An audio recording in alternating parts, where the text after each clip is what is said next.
Thank you, Mr. Chairman, and thank you again for calling this hearing. Ambassador Mull, welcome to the Foreign Affairs Committee. Mr. Smith, I know, Ambassador, your current role is the latest stop on a distinguished career as an American diplomat. And no matter whether we supported the Iran deal or opposed it, we are fortunate to have you as our point person on implementation, and we are grateful for your service. Mr. Smith, welcome to you. Thank you for your service.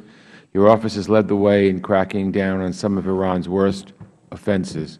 In my view, Treasury could be doing even more if we had an Undersecretary for Terrorism and Financial Intelligence.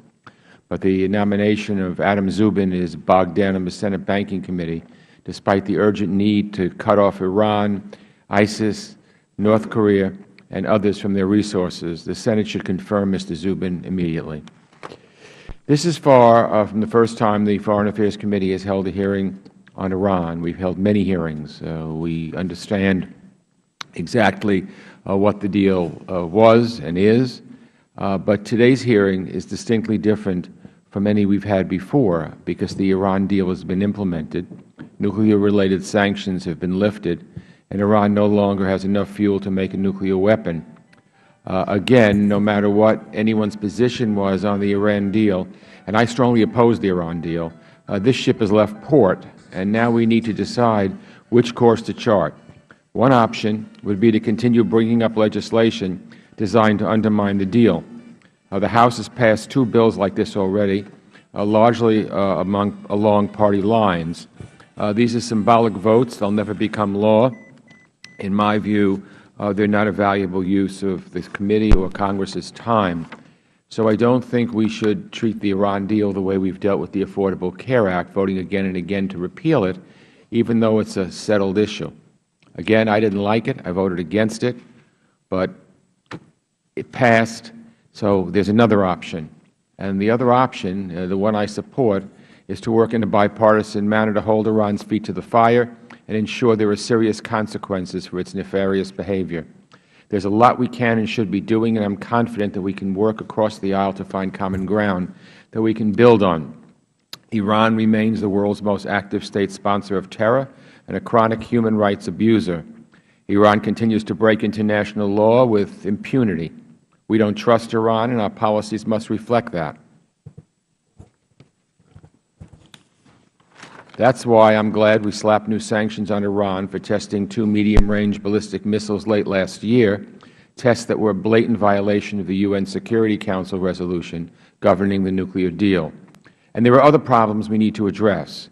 And Iran, freed from most sanctions, can spread more resources to bad actors throughout the region, strengthening the murderous Assad regime, reinforcing Hezbollah, boosting the Houthis in Yemen, and supporting Shia militias in Iraq. As the Chairman pointed out, it really is galling that after we sign an agreement with Iran, their leaders continue to yell death to America. It really is galling. But we need to work together on new legislation that will crack down on this other dangerous behavior of Iran and shore up our allies and partners in the region. So, Ambassador Mull and Mr. Smith, I look forward to hearing from you about the implementation of the JCPOA, the monitoring and verification that Iran is living up to its commitments, and what else we can be doing with respect to Iran outside the scope of the nuclear deal to help make our country safer and enhance stability in the region. Iran had sanctions lifted because of the nuclear agreement, but there are a lot of things that Iran has not yet done, and a lot of bad things that Iran is doing that I think will warrant additional sanctions. For instance, Iran's continued support for terrorism. It is not something we can turn a blind eye to, and we shouldn't. So we need to figure out the way we can be most effective, what we can do in respect to Iran, again, outside the scope of the nuclear deal, because during the nuclear deal, we were told, well, we can't really talk about anything else. We can only talk about the nuclear deal. And so, again, it is galling when we look at Iran. It is, I think, the frustration that you heard from the Chairman is, frankly, the frustration that all of us have with the Iranians and with their bad behavior and with their not changing at all after they sign an agreement showing no good faith whatsoever, poking us in the eye, continuing to walk on the line and walk over on the wrong way.